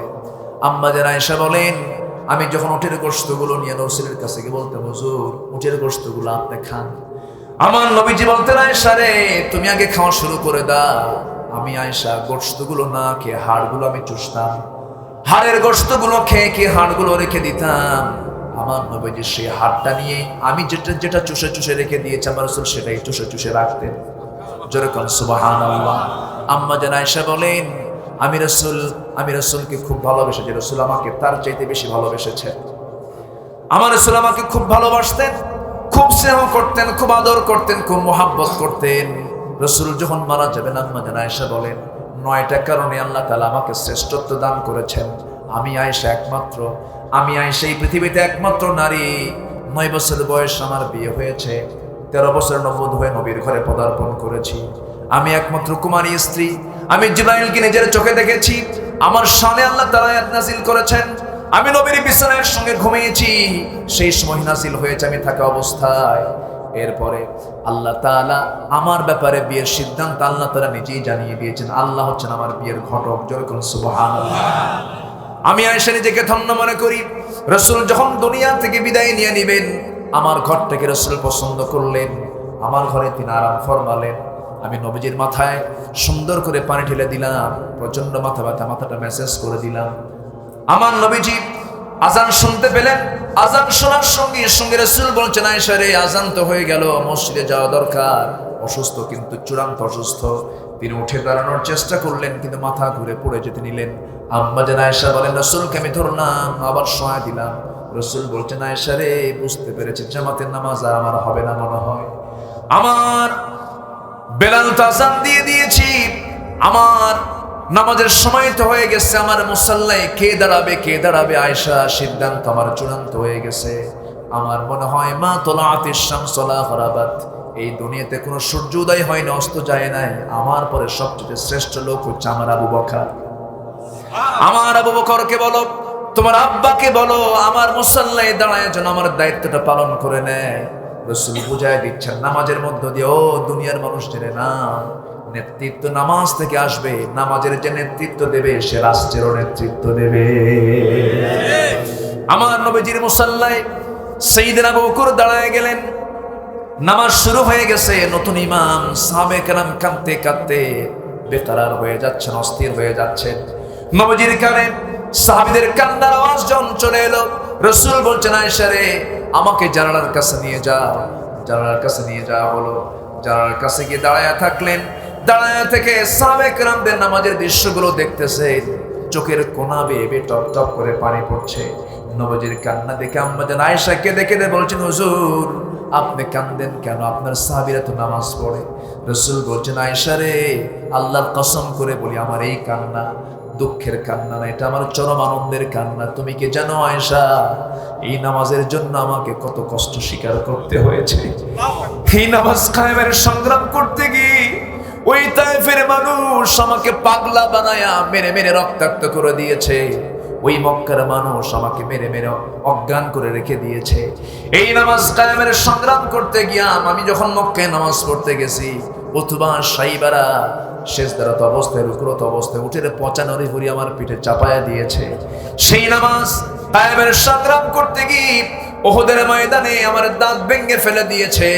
খন্দকের পরীক্ষা খনন করতে গিয়ে কোদাল মারতে মারতে আমার কোমরটা কুচো হয়ে গেছে আয়েশা। সেই নামাজ আজকে রাষ্ট্রীয় পর্যায়ে কায়েম হয়ে গেছে। এই দৃশ্য আমার চোখ থেকে পানি বের করে দিয়েছে। ওরে আয়েশা, ওরে আয়েশা, আমাকে সহায় দাও, মনে হয় আমি বাঁচবো না। আম্মা জান আয়েশা বলেন, আমি আমার উরুতে মাথা রেখে রাসূলকে সহায় দিলাম। আমি নিজেকে ধন্য মনে করি, রাসূল তার জীবনের শেষ নিঃশ্বাস ত্যাগ করেছেন আমার উরুতে, আমার চোখের সামনে। আমি নিজেকে ধন্য মনে করি, রাসূল যখন মেসকটা আগাটা শক্ত, আগা শক্ত দেখে আমি আয়েশা, আমার বয়স তখন 18 বছর, আমি চাবায়া চাবায়া নরম করে দিচ্ছিলাম। চাবায়া চাবায়া নরম করে দিয়া মেসওয়াকটা আমার নবীর হাতে যখন দিয়ে দিলাম, নবী যে মেসওয়াক শুরু না করে মেসওয়াকের আগে থেকে লেগে থাকা আমার মুখের লালা থুতুটা রাসূল চুষে চুষে পান করে বলছেন, আয়েশা রে, শেষ জীবন আমি তোমাকে একটু খুশি করার চেষ্টা করলাম। আম্মা জান আয়েশা বলেন, আমি নিজেকে ধন্য মনে করি, আমার নবীজি তার জীবনের শেষ খাবার খেয়েছেন, আমি আয়েশা আমার মুখের লালা। আমার নবীজি দুনিয়া থেকে বিদায় নিয়ে নেবেন, বিদায় লগন চলে এসেছে। রাসূল যে কোনো মুহূর্তে দুনিয়া থেকে বিদায় নিয়ে নেবেন। আম্মা জান আয়েশা বলেন, সর্বশেষ কথা আমার সঙ্গে হলো, আমার আগে ফাতিমার সঙ্গে কথা হলো। রাসূল যখন দুনিয়া থেকে বিদায় নেবেন, রাসূল আমাকে ডাক দিয়ে বলছেন, আয়েশা রে, মালাকুল মউত মনে হয় চলে আসতেছে, আমি মরে যাব দুনিয়া থেকে। আমি তোমাকে লাস্ট একটা মেসেজ দিয়ে যাচ্ছি। ওরে আয়েশা, আমার গোটা উম্মতের জন্য একটা মেসেজ, আমার উম্মতরা যেন কখনো 5 ওয়াক্ত সালাত না ছেড়ে দেয়। জোরে কোন সুবহানাল্লাহ, জোরে কোন সুবহানাল্লাহ। নামাজ পড়বো আমরা কয় ওয়াক্ত বলেন? 5 ওয়াক্ত নামাজ আমরা পড়বো। তাহলে মোহাব্বত হবে কার সাথে? আসতে বলবেন না, কার সাথে? আল্লাহর সাথে। নাম্বার 2 হলো, এই 8টা ভালোবাসার চাইতে তিন ভালোবাসাকে প্রাধান্য দিতে হবে। 1 নাম্বার কার ভালোবাসা? কার মোহাব্বত? আল্লাহ রাব্বুল আলামিন সুন্দর করে বলছেন, আহাব্বা ইলাইকুম মিনাল্লাহি ওয়া রাসূলিহি ওয়া জিহাদিন ফি সাবিলিহি। নাম্বার 2 হলো রাসূলকে ভালোবাসতে হবে, আল্লাহকে ভালোবাসতে হবে, রাসূলকে ভালোবাসতে হবে। নাম্বার 3 হলো ওয়া জিহাদিন ফি সাবিলিহি, জিহাদকে, আল্লাহর পথে জিহাদকে ভালোবাসতে হবে। নামাজের গুরুত্ব আছে, রোজারও গুরুত্ব আছে, হজেরও গুরুত্ব আছে। দিন কায়েমের জন্য জিহাদের গুরুত্ব আছে না নাই? আসতে বলবেন না, আছে না নাই? মুনাফিকরা নামাজ পড়ে, মুনাফিকরা রোজা রাখতে পারে, কিন্তু মুনাফিকরা কিন্তু কখনো জিহাদে রাজি হতে পারে না, ঠিক কি না? এখনো জিহাদ আছে না নাই? আসতে বলবেন না, আছে না নাই? জঙ্গিবাদ নাই, সন্ত্রাস ইসলামে নাই, সন্ত্রাসের কোনো স্থান নাই, জঙ্গিবাদের কোনো স্থান নাই, কিন্তু ইসলামের জিহাদ আছে না নাই? আমার বন্ধুগণ, আমার ভাইরা, আজকের সমাজে মদের বোতল পাওয়া যায়, আস্তে কর, মদের বোতল পাওয়া যায়। মদের বোতল পেতে কি খুব কষ্ট হয়? নেশা জাতীয় দ্রব্য কি পেতে খুব কষ্ট হয়? কষ্ট হয় না, খুব অ্যাভেলেবেল, লাইসেন্সওয়ালা। এই যে পাশেই চুয়াডাঙ্গার দিকে একটা মদের ফ্যাক্টরিও আছে, এবছর 700 কোটি টাকা লাভ হয়েছে, আলহামদুলিল্লাহ।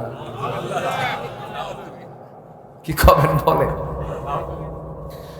আমার ভাইয়েরা? এই মদের বোতল, জেনার কারবার, সুদের কারবার, জুয়ার কারবার, এগুলো সমাজে মনে হয় নাই? আসতে বলবেন না, আছে না নাই? এগুলো শুধু কি দোয়া করে বন্ধ হবে নাকি? না, জিহাদ করতে হবে। জিহাদ মানে কি বলে? চেষ্টা করা। জিহাদ মানে কি? চেষ্টা করা, মুজাহাদা করা, চেষ্টা করা। আমরা কই আয়াতগুলো ভুলে গেলাম নাকি? আল্লাহ রাব্বুল আলামিন সূরা আলে ইমরানের 104 নম্বর আয়াতে বলছেন, ওয়াল তাকুম মিনকুম উম্মাতুন ইয়াদউনা ইলাল খায়রি ওয়া ইয়া'মুরুনা বিল মা'রুফি ওয়া ইয়ানহাউনা আনিল মুনকার। জোরে বলি আল্লাহু আকবার। তোমাদের মধ্যে অবশ্যই এমন একটা টিম, এমন একটা সংগঠনের শক্তি থাকা দরকার যারা সৎ কাজের আদেশ দেবে, অসৎ কাজের বাধা প্রদান করবে। এমন একটা দলকে দেখতে চান? আজ তো কে দেখতে চান? আমার আল্লাহ দেখতে চান। তোমাদের মধ্যে এমন একটা দল যেন থাকে যারা সৎ কাজের আদেশ দেবে, অসৎ কাজের বাধা দেবে। মদ থাকবে না, জেনা থাকবে না, সুদ থাকবে না, জুয়ার কারবার থাকবে না। এমন একটা টিম তোমাদের মধ্যে আমি আল্লাহ দেখতে চাই। বান্দা, যে ইমানদা অন্যায়ের প্রতিবাদ করতে পারে না, সে তার ইমান আনা ভালো করে হয় না এখনো। ইমানদারের গুণ হলো সে অন্যায়ের প্রতিবাদ করবে, অন্যায়ের বিরুদ্ধে সে সোচ্চার হয়ে দাঁড়াবে। এর প্রমাণ হলো আরেকটা আয়াত আল্লাহ রাব্বুল আলামিন বলেছেন, কুনতুম খায়রা উম্মাতিন উখরিজাত লিন-নাসি তা'মুরুনা বিল মা'রুফ ওয়া তানহাউনা আনিল মুনকারি ওয়া তু'মিনুনা বিল্লাহ। এখানে ঈমান আনতে পরে বলা হয়েছে, আগে সৎ কাজের আদেশ দাও, অসৎ কাজের বাধা দাও, এরপর ঈমান আনো কার উপরে? আল্লাহর উপরে। সৎ কাজের আদেশ, অসৎ কাজের বাধা এটা সবার দ্বারা সবাই করতে পারে না। মুনাফিকরা কিছুতেই পারে না, মুনাফিকরা কিছুতেই পারে না। এই কাজ করতে গেলে জিহাদের প্রসঙ্গ চলে আসে। জিহাদের হুকুম দিয়েছেন কে? আসতে বলেন না, কে দিয়েছেন? আল্লাহ দিয়ে দিয়েছেন। জিহাদের গুরুত্ব কতটুকু এই কথা বলে আমি শেষের দিকে আস্তে আস্তে চলে যাব। আমার ভাইয়েরা, আমার নবীজি মদিনার জিন্দেগিতে মদিনায় থেকে 10 বছরে 86টা যুদ্ধ পরিচালনা করেছেন। কয়টা বলেন? 86টা। এবং নিজের সম্মুখ যুদ্ধের নেতৃত্ব দিয়েছেন 27টা। কয়টা বলেন? 27টা যুদ্ধের নেতৃত্ব রাসূল নিজে দিয়েছেন। আল্লাহু আকবার বলেন। নিজে দিয়েছেন। তরবারি হাতে নিয়েছেন, বল্লম হাতে নিয়েছেন, লৌহ বর্ম পরেছেন, মাথায় হেলমেট পরেছেন, ঘোড়ার পিঠে চড়েছেন। এরপরে পানির মশক হাতে নিয়েছেন, তরবারি ঝান্ডা হাতে নিয়া, এরপরে বর্ষা হাতে নিয়া, এরপরে ঢাল হাতে নিয়ে যুদ্ধের ময়দানে তিনি ঝাঁপিয়ে পড়েছেন।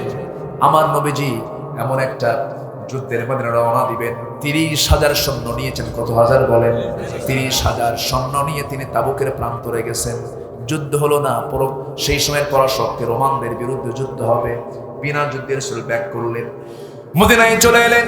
মদিনার মসজিদে বসে থাকা অবস্থায় একজন সাহাবী ভয়ে ভয়ে নবীর সামনে এসে 2টা হাঁটু গেড়ে দিয়ে আস্তে করে বলছেন, হুজুর আপনার কাছে মাফ চাইতে আসছি। কি করছো বলো, কি হয়েছে বলো। হুজুর জিহাদে যাই নাই, তাবুকে যাই নাই। কেন কেন যাও নাই তুমি হুজুর? কোনো কারণ ছিল না, কোনো ওজর ছিল না, গাফলতি করেছি। ও মাসাকিনু তারদাউনাহা, বাড়িটার প্রতি একটু বেশি টান এসেছিল, পরিবারের প্রতি বেশি টান এসেছিল, একটু গাফলতি করি, হেয়ালিপনা করে আমি যাই নাই, অবহেলা করে আমি যাই নাই। তোমরা কে কে যাও নাই বলো, তোমাদের টিম কারা কারা? সঙ্গে সঙ্গে বলছেন হেলাল বিন উমাইয়া যায় নাই। আর কে যায় নাই? মুরারা বিন রাবিয়া যায় নাই। মোট কয়জন হলো? বলেন কয়জন হলো? এই 3 জন। এরপর রাসূল বলেন, আর কে কে যাও? নজর জানা নাই। রাসূল বলেন, কাব বিন মালিক, তুমি আমার সামনে যা বলেছো আর বলার দরকার নাই, তুমি এখন এখান থেকে যেতে পারো। রাসূল তাকে যাওয়ার জন্য বলার পরপরই রাসূল মদিনার মসজিদে ফরমান জারি করে দিলেন, জরুরি কথা জানিয়ে দিলেন, ও মদিনার মুসলমান, আজকের থেকে হেলাল বিন উমাইয়া, কাব বিন মালিক, মুরারা বিন রাবিয়া, এই 3 জন ব্যক্তি যারা জিহাদের যেতে অবহেলা করেছে, এই 3 জনের সঙ্গে বয়কট করা হলো। এই 3 জনের সঙ্গে মদিনার কোন মুসলমান লেনদেন, কথাবার্তা, আচার ব্যবহার কিছুই করতে পারবে না। এই কথা কি বোঝা গেল? জিহাদের কি গুরুত্ব আছে? আছে, আছে, গুরুত্ব আছে। কি করব? বলবো? জোরে বলি ইনশাআল্লাহ। এত সুন্দর মানুষ ফজর পড়ে যাবেন? তাই আপনারা কি ফজর পড়ে যাবেন? কি জানাজা সহ? এতক্ষণ কথা বলা যাবে? জি বলি আলহামদুলিল্লাহ। আমি খুবই খুশি হয়েছি আপনাদের অংশগ্রহণ, আপনাদের এত সুন্দর রিসিভ। বসে থেকে শোনাও কিন্তু এত দীর্ঘ সময়, বিশাল ধৈর্যের ব্যাপার। আলহামদুলিল্লাহ বলে একটু বসুন, আমি বেশি সময় নেব না। আমার দিকে তাকান। তাহলে এই 3 সাহাবী, তাদের কি নামাজের কোনো অভাব ছিল? আসতে বলে আচ্ছা, নবীর প্রতি মুহাব্বতের কোনো অভাব ছিল? জিকির আজকারের কোনো অভাব ছিল না, সব ঠিক ছিল। শুধু জিহাদে যেতে এটি গড়িমসি করেছেন, যান নাই। 30,000 সৈন্যের মাঝে 3 জন যায় নাই, এতে কি বড় ধরনের কোনো ক্ষতি হতো? না। 30,000 সৈন্যের মাঝে যদি 3 জন না যায়, এটা তো না ধরলেও হতো। রাসূল ধরে ফেললেন, না, কোনো মাফ হবে না, তোমাদের সঙ্গে কোনো কথাই নাই, যাও। কাব বিন মালিকের কাছে যেন আসমান ভেঙে পড়ল। কাব বিন মালিক গিয়ে সোজা দরজার সামনে, বাড়ির দরজার সামনে গিয়ে বলছেন, বউ দরজা খুলো। বউ ভিতর থেকে বলে, দরজা খুলবো, শর্ত হলো এই দিক দিয়ে খুলবো, পিছনের দরজা দিয়ে চলে যাব, কারণ যে ব্যক্তিকে রাসূল বয়কট করেছে আমিও তাকে বয়কট করলাম। সব মহব্বত হবে কার জন্য? আমার দেশে এমনও পরিবার আছে, এক বাপ মা, একই পরিবারের একই মায়ের 4 সন্তান, 4 জন 4 দল করে, আছে না? যে দল ক্ষমতায় আছে সেই ভাই বলে, ভাই তোমরা চিন্তা করো না, আমি 5 বছর দেখতেছি, তোমরা যখন ক্ষমতা আসবা আমারে দেখবা। দেখছেন, এরকম সুবিধাবাদী ইসমের ভাষা, এদের পরিচয় হলো মুনাফিক। এদের পরিচয় কি? মুনাফিক। কাব বিন মালিক বইয়ের কাছেও কোনো স্থান পেলেন না। যে লোকের স্থান রাসূলের কাছে নাই, তার কোনো স্থান কোথাও আছে? আছে কোথাও? সামনে সন্তান 2টা দাঁড়ানো, 10 বছর 12 বছর, ছোট্ট 2টা বাচ্চার সামনে খেলতেছে। সন্তান দুটোকে সুন্দর করে ডাক দিয়ে বলছেন, বাজান এদিকে আসো। সন্তান 2টাও কত সচেতন, বলছে, না যাব না। কেন? রাসূল তোমাকে বয়কট করছে, আমরা কথা বলবো না। কাব বিন মালিকের কাছে যেন আকাশ ভেঙে পড়ল, সেজদায় পড়ে পড়ে কান্দে। পরিবারও কথা বলে না, সন্তানরাও কথা বলে না, রাসূলও কথা বলে না, সাহাবীরাও কথা বলে না।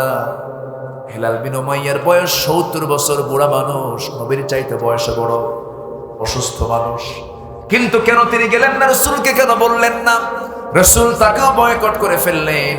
হেলাল বিন উমাইয়া করলেন কি? ঘরের মধ্যে থাকা একটা দড়ি হাতের মধ্যে নিলেন, দড়িগুলো হাতের মধ্যে নিয়ে মদিনার মসজিদের সামনে যায়া খুঁটিতে দড়িটা বাঁধলেন, 2টা হাত নিজের স্বেচ্ছায় বেঁধে ফেললেন। স্বেচ্ছায় হাত 2টা বেঁধে ওই যে মক্কা মদিনার মসজিদের সামনে নিজেকে আসামি বানায়া সেই জায়গায় বন্দী করে রাখলেন, যতক্ষণ না পর্যন্ত আল্লাহ না মাফ করবেন। তার সিদ্ধান্ত হলো, এই জায়গায় দড়ি বাঁধা অবস্থায় মরে যাব, তবু এই জায়গায় আমি ছাড়বো না। হেলাল বিন উমাইয়া কান্দে, সাহাবীরা সামনে দিয়ে দেন, সালাম দেন, কেউ সালামের জবাব নেয় না। রাসূল মুখটা ফিরায় নেন, কেউ কথা বলে না। সবই ছিল, সব ঠিক আছে, শুধু একটার অভাব ছিল। কিসের অভাব? জিহাদের অভাব। আমার নবীজি এই 3 জনকে বয়কট করলেন। হেলাল বিন উমাইয়া কান্দে, মুরারা বিন রাবিয়া কান্দে। 40টা দিন পার হয়ে গেল, আল্লাহর পক্ষ থেকে তাদের তওবা কবুল হয়ে গেল। নবীর কাছে আয়াত নাযিল হলো, ওয়ালা সালাসাতিল্লাযিনা খুল্লিফু। হে রাসূল, ওই 3 জন যারা পিছনে পড়েছিল তাদের সেই তওবা আল্লাহ রাব্বুল আলামিন কবুল করে নিয়েছেন। নবীর আনন্দ দেখেন কে?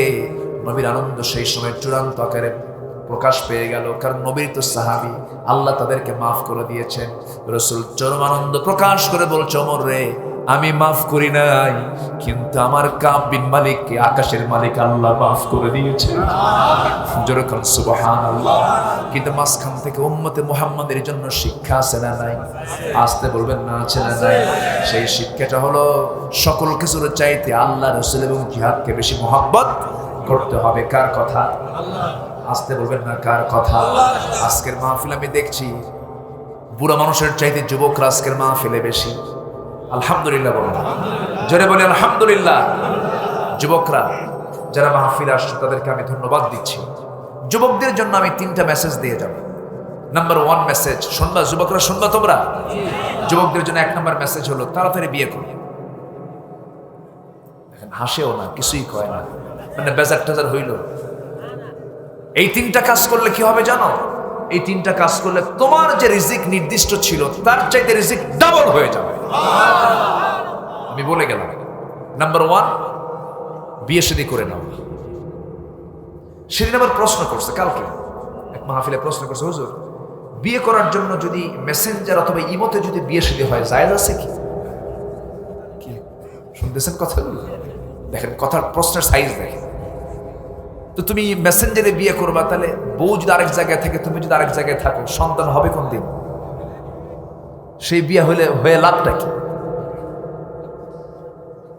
সম্মানিত ভাইয়েরা, যুবকরা, রাসূল বিয়ে করেছেন তার স্ট্যান্ডার্ড এজ, তিনি বিয়ে করে দেখিয়েছেন। তিনি বিয়ে করেছেন বাপও নাই, মাও নাই, টাকাও নাই, পয়সাও নাই।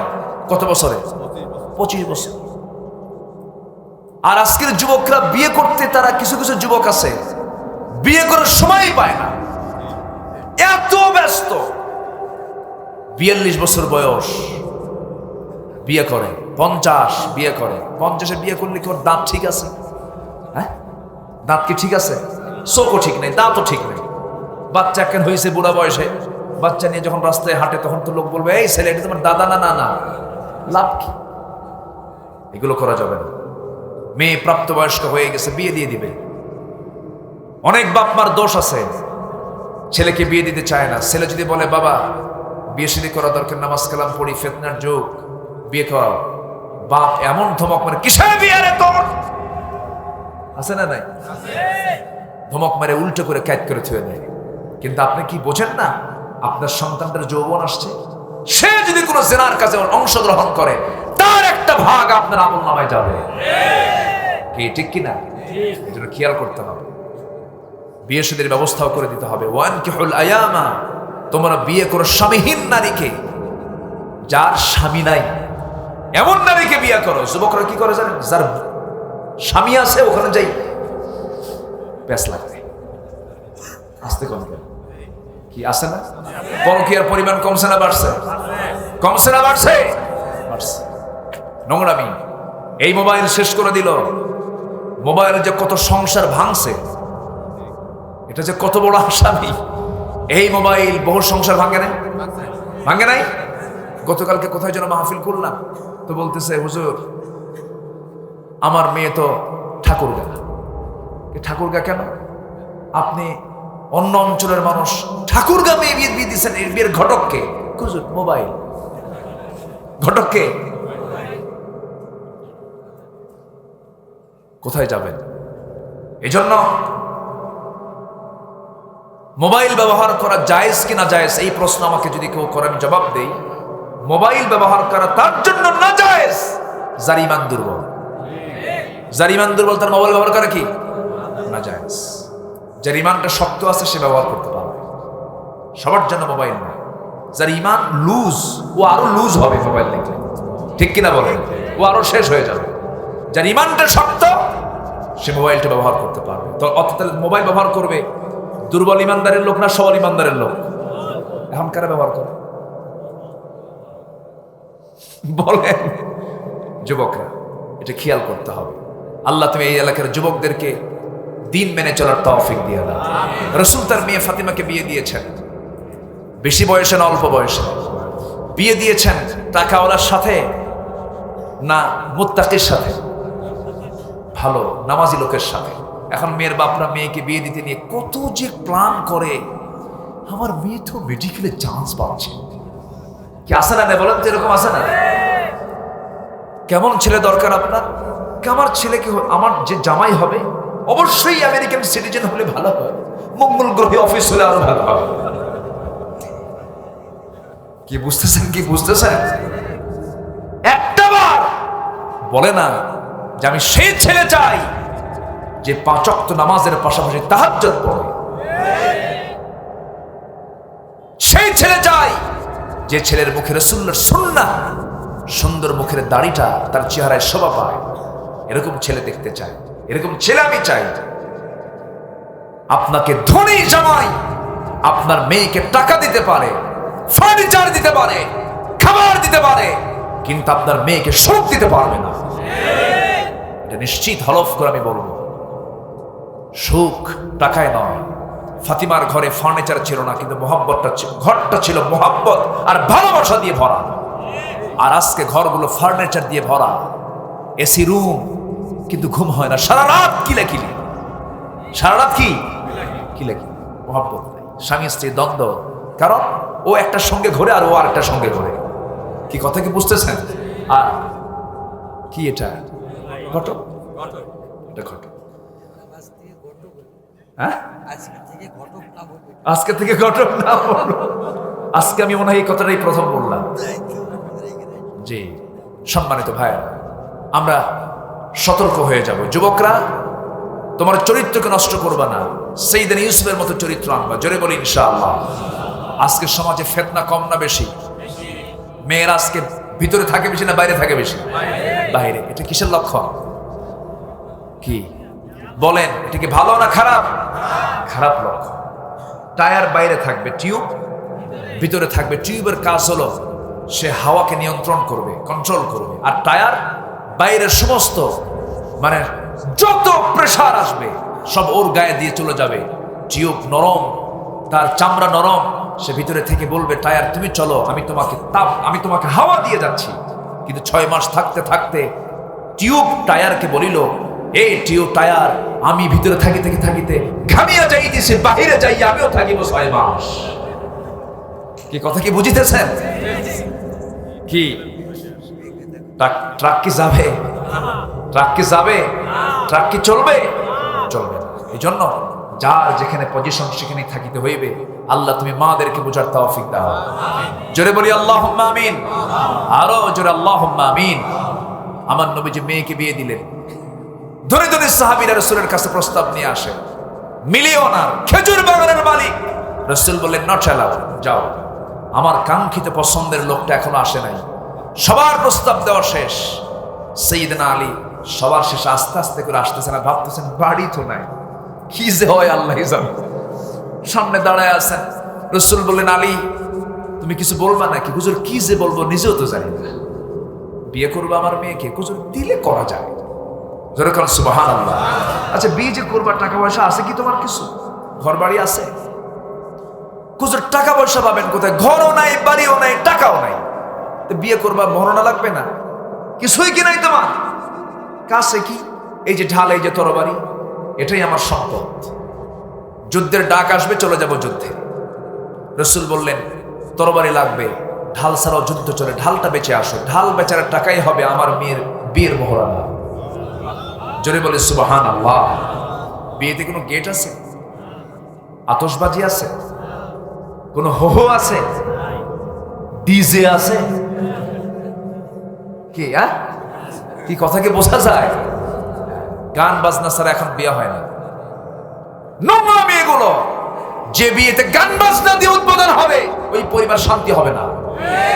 এগুলো করবেন না। বিয়ে একটা ইবাদত, বিয়ে একটা পবিত্র অনুষ্ঠান। সে অনুষ্ঠানকে হারাম বানানো যাবে না এই সমস্ত গান বাজনা। খেয়াল রাখতে হবে। গায়ে হলুদ হারাম, গায়ে হলুদ কি হারাম, এগুলো ইসলামে নাই। বিয়ে হয় নাই 2 দিন আগে বর পক্ষ কনে পক্ষের বাড়িতে এসে বিয়ানের গালে গায়ে হলুদ মাখায় দিয়ে বলে বিয়ের 1 দিন আগে যাই বিয়ে। এরকম আছে না নাই বলেন? এগুলো নোংরামি করা যাবে না, এগুলো হারাম। আমার নবীজি আলীকে বললেন কি আছে তোমার? বলতেছে হুজুর এই যে ঢাল বেচে আসো। ঢাল বিক্রি করতে গেছেন সকালবেলা। সাইয়েদনা ওসমান রাদিয়াল্লাহু আনহু বলছেন আলী তুমি বাজারে ঢাল বিক্রি করতে আসছো কেন? বিয়ে ঠিক হয়েছে। কার সাথে? নবীর ছোট মেয়ের সাথে। ঠিক আছে ঢাল দাও, আমি কিনবো। তোমার এই বরকতি জিনিস আমার কেনা দরকার। টাকা দিয়ে ঢাল কিনলেন, টাকা দিয়ে দিলেন। কিছু দূর যেতে না যেতে পিছন থেকে বলে আলী তুমি আমার তো হবু ভাইরা হয়ে যাচ্ছ, তুমিও জামাই আমিও জামাই, একই ঘরে তো, দুজন তো ভাইরা হয়ে যাচ্ছে, কিছু উপহার তো দেওয়া দরকার। ঢালটা তোমাকে এমনি গিফট করলাম, যাও। ঢালটা নিয়ে চলে আসলেন। রাসূল বললেন আলী ঢাল মনে হয় বিক্রি হয়নি। হুজুর ঢাল বিক্রি হয়েছে তো, হাতে ঢাল কেন? হুজুর বিক্রি করার পরে উপহার পাইছে। কে তোমাকে উপহার দিল? আপনার বড় মেয়ে জামাই। রাসূল বললেন জায়গার পাও নাই বেচার, এমন লোকের কাছে গেছো যে আমার বড় জামাই। আচ্ছা ঠিক আছে। বিয়ে হয়ে গেল। নবজি তার মেয়ে ফাতেমাকে ডাক দিয়ে বলেন মা ঘর নাই, বাড়ি নাই, টাকা নাই, পয়সা নাই, কিন্তু আমি যাকে দিয়েছি, আমি তোমাকে যার হাতে তুলে দিলাম মাথা থেকে পা পর্যন্ত সব তাকওয়া। যাও স্বামীর ঘরে করে খাও, মৃত্যুর দিন পর্যন্ত যেন স্বামীর বিরুদ্ধে একটা নালিশ আমার কানে না আসে। চিন্তা করা যায়? আজকের থেকে শ্রেষ্ঠ ঘর মা তোমার স্বামীর ঘর। আমার ঘরে ছিল, এখন দায়িত্ব তোমার, সব তোমার স্বামীর। যাও স্বামীর ঘরে করে খাও, স্বামীর বিরুদ্ধে একটা নালিশ দিবা না। আর এখন মেয়ের বাপরা কি করে? মেয়েকে বিয়ে দিয়া বলে মা যা, কিছু হলেই ফোন দিবি, খাইয়া ফালাবা। এই আসে না? সুখ হবে না, সুখ হবে না। আমার মা, আপনি যখন স্বামীর ঘরে চলে যাবেন, আপনি যখন স্বামীর ঘরে, যখন বাবার ঘর থেকে আপনি ট্রান্সফার হয়ে স্বামীর ঘরে চলে এসেছেন, ভাববেন এটাই আমার জীবনের শেষ ঘর। এই ঘরের বাইরে আমার কোনো ঘর নাই, এই ঘর ছাড়া আমার কোনো গতি নাই। কারণ আপনি মা, আপনি সন্তানের মা হয়ে যাবেন। আপনার স্বামী, তাকে সম্মান করবেন। আপনার স্বামী যিনি, তিনিও আপনাকে অত্যন্ত সম্মান করবেন। হুন্না লিবাসুল লাকুম ওয়া আনতুম লিবাসুল লাহুন্না। সমস্ত মহব্বত দিয়ে পরিবারটাকে ঘিরায় রাখবেন, এটি আপনার শ্রেষ্ঠ বাড়ি হয়ে যাবে। কারণ স্বামী যদি সন্তুষ্ট হয়ে যায়, সেই মহিলার উপর আল্লাহ সন্তুষ্ট হয়ে যান। স্বামীর প্রতি যদি নারী, স্ত্রী সন্তুষ্ট হয়ে যায়, সেই স্বামীর প্রতি আল্লাহ সন্তুষ্ট হয়ে যান। জোরে করুন সুবহানাল্লাহ। নবজি তার মেয়েকে বিয়ে দিলেন। মৃত্যুর দিন পর্যন্ত আমার নবীর কাছে এসে ফাতিমা কোনোদিন স্বামীর বিরুদ্ধে একটা কথা বলেন নাই। টাকা নাই, পয়সা নাই, না খেয়ে থেকেছেন, কিন্তু একটা দিন নবীর কাছে এসে কিছু বলেন নাই। তবে একদিন এসে নবীর কাছে এসে বলছেন, আব্বা আমি আপনার কাছে আজকে একটু কিছু চাইতে আসলাম। কি চাইবে বাবা বলো? বাবা, একা কাজ করতে করতে, আটা পিষতে পিষতে আমার হাতে দাগ পড়েছে, কূপের পানি তুলতে তুলতে আমার কোমরে দাগ পড়ে গেছে। এরপরে আমার ঘরের মেঝেটা হলো মাটির মেঝে, এই মাটির মেঝেতে ঝাড় দিতে দিতে আমার কাপড়গুলো ময়লা হয়ে যায়। দেখেন তো আমার জন্য একটা কাজের মানুষ দেওয়া যায় নাকি? আমার হাসান হোসেনকে নিয়ে সমস্ত কাজগুলো একা করতে আমি হিমশিম খেয়ে যাই। রাসূল বললেন, ফাতিমা রে, তোমার বাবাকে কি দেখেছো কখনো তোমার বাবা নিজের কাজগুলো অন্য কাউকে দিয়ে করায় কিনা? বাবা, আমি রাসূল নিজের কাজ নিজে করি, নিজের কাপড় নিজে ধুই, নিজের ঘর নিজে পরিচ্ছন্ন রাখি, নিজের কাজকে আমি কাউকে দিয়ে করাতে পছন্দ করি না। ও মা, এই দুনিয়ার সংক্ষিপ্ত সফরে কোনো কাজের মানুষের প্রয়োজন নাই, নিজের কাজ নিজে করো। একটা আমল শেখায় দিচ্ছি, সুবহানাল্লাহ, আলহামদুলিল্লাহ, আল্লাহু আকবার। 33, 34 বার করে বলবে সকাল সন্ধ্যা, সমস্ত কাজ আমার আল্লাহ তোমার জন্য সহজ করে দিবে।